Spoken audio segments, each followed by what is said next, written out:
শুভ সকাল বন্ধুরা, কেমন আছো সবাই? আশা করি সবাই খুব ভালো আছো, সুস্থ আছো। তো বন্ধুরা, আজকে আমি তোমাদের কিছু ছোট ছোট মজার গল্প শেয়ার করব। তো চলো। পল্টু, তোর ছোট ভাইটা এখন কি করছে?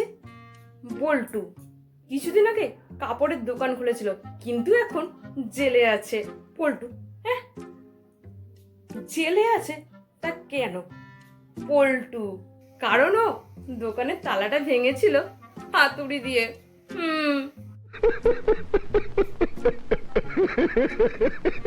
ডলি বলে চিৎকার করতে করতে স্বামীর ঘুম ভেঙে গেল। স্ত্রী অবাক হয়ে বলে উঠল, এই ডলিটাকে? ঘুমের মধ্যে তুমি ডলি ডলি বলে চিৎকার করছিলে কেন?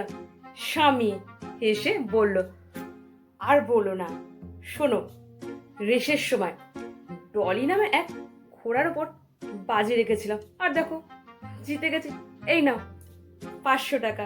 বেশ কিছুদিন পর স্ত্রী হেসে স্বামীকে বলল, এই শোনো, আজ তোমার সেই রেসের ঘোড়া ডলি তোমাকে ফোন করেছিল।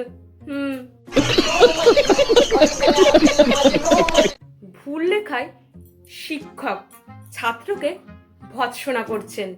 শিক্ষক: তো ইঁদুর লিখতে গিয়ে তুমি চন্দ্রবিন্দুটা দাওনি কেন?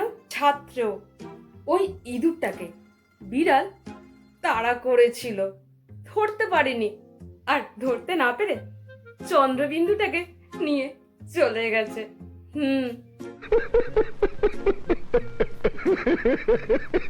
তরুণী: can I make a call from your mobile? You know my mobile's battery is fully down.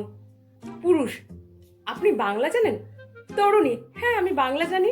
পুরুষ: তাহলে বাংলায় থেকে বাঙালি হয়ে অন্য আরেকজনের সাথে বাংলায় কথা বলেন না কেন? এই জন্য আমাদের এই দুর্দশা। তরুণী: সরি। পুরুষ: ঠিক আছে, আপনি নাম্বারটা বলুন। তরুণী: 89 70 79। পুরুষ: ওকে, আপনাকে বাংলায় বলতে হবে না, আপনি ইংলিশেই বলুন।